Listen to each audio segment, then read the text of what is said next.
2014లో Bharatiya Janata party election manifesto మీద 10 మంది నాయకుల ఫోటోలు పెట్టి ఓట్లు అడిగారు.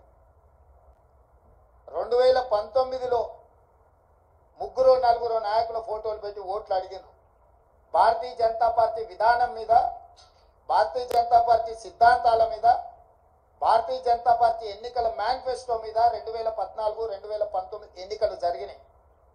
ఒకసారి 2014లో 273 సీట్లు వచ్చినాయి, 2019లో 303 సీట్లు వచ్చినాయి. అంటే సంపూర్ణమైన మెజారిటీ భారతీయ జనతా పార్టీకి ఆనాడు దేశ ప్రజలు ఇవ్వడం జరిగింది. 2024 పార్లమెంట్ ఎన్నికల్లో పార్టీని పక్కన పెట్టిండ్రు, సమిష్టి నాయకత్వాన్ని పక్కన పెట్టిండ్రు. మోడీ గ్యారెంటీ అని చెప్పి ఏక వ్యక్తి నాయకత్వంలో ఒకే ఒక వ్యక్తి, అది మోడీ గ్యారెంటీ అని చెప్పి ప్రజల దగ్గరికి వెళ్ళారు. మోడీ గ్యారెంటీ మీదనే మొత్తం ఎన్డీఏ కూటమి యొక్క ఎన్నికల ప్రచార సరళిని నడిపించిండ్రు. 303 సీట్లున్న ఎన్డీఏ బీజేపీ 240 సీట్లకు పడిపోయింది. అంటే మోడీ గ్యారెంటీని ఈ దేశ ప్రజలు తిరస్కరించిండ్రు. మోడీ గ్యారెంటీకి ఉన్న వారంటీ అయిపోయింది. ఇక మోడీ కాలం చెల్లిపోయిండు అని చెప్పి దేశ ప్రజలు తీర్పిచ్చిండ్రు. దానికి సంబంధించి ఈ ఎన్నికల్లో బీజేపీకి ఎన్డీఏకు 42.9% ఓట్లు వస్తే ఇండియా కూటమికి 41.1% ఓట్లు వచ్చినాయి.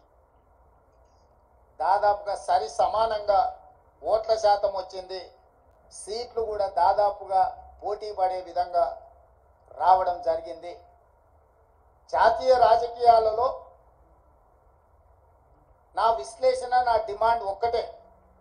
మోడీ గ్యారెంటీ మీద ఎన్నికలకు వెళ్ళిన భారతీయ జనతా పార్టీ మోడీ గ్యారెంటీని ప్రజలు తిరస్కరించారు. మోడీ గ్యారెంటీకి ఉన్న వారంటీ పూర్తయిపోయింది, కాలం చెల్లిపోయింది. కాబట్టి ఈ దేశ ప్రజలు మోడీ గారిని తిరస్కరించారు. తక్షణమే నరేంద్ర మోడీ గారు ప్రధానమంత్రి పదవికి రాజీనామా చేసి మళ్ళీ ప్రధానమంత్రి పదవి చేపట్టకూడదు. ఎందుకంటే ఆయన నాయకత్వాన్ని, ఆయనను చూపించే ఓట్లు అడిగినరు ప్రజలు. ఆయన నాయకత్వాన్ని, ఆయన గ్యారెంటీని తిరస్కరించారు. కాబట్టి 140 కోట్ల ప్రజల యొక్క తిరస్కారానికి లోనైన నరేంద్ర మోడీ ప్రధానమంత్రి పదవి చేపట్టకూడదు. ఇది 4 కోట్ల తెలంగాణ ప్రజల తరఫున కాంగ్రెస్ పార్టీ నాయకుడిగా నేను డిమాండ్ చేస్తున్నా. సరే, ఎన్డీఏ కూటమిలో ఇంకెవరైతారు? ఎన్డీఏ కూటమికి మెజారిటీ వచ్చినప్పుడు వాళ్ళు ఏం నిర్ణయాలు తీసుకుంటారు పక్కన పెడితే, మోడీ గ్యారెంటీ మీద ఏక వ్యక్తి చూపించి మీరు ఓట్లు ప్రజల దగ్గరికి వెళ్తే ఆ ఏక వ్యక్తిని ప్రజలు తిరస్కరించారు. కాబట్టి భారతీయ జనతా పార్టీ నరేంద్ర మోడీ గారిని రాజీనామా అడగాలి, రాజీనామా చేయించాలి. నరేంద్ర మోడీ గారు హుందాగా, విలువలు కలిగిన రాజకీయ నాయకుడిగా, సమాజానికి ఆదర్శంగా నిలబడే వ్యక్తిగా ప్రధానమంత్రిగా రాజీనామా చేసి హుందాగా వారు తప్పుకుంటే వారికి గౌరవం ఉంటుంది.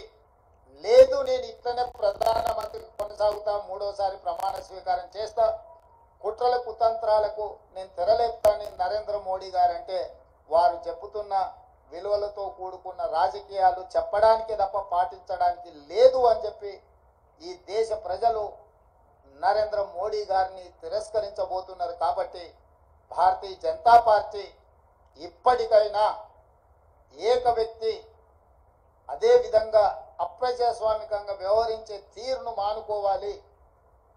ప్రజలిచ్చిన తీర్పును భారతీయ జనతా పార్టీ గౌరవించాలి అని చెప్పి కాంగ్రెస్ పార్టీ డిమాండ్ చేస్తుంది.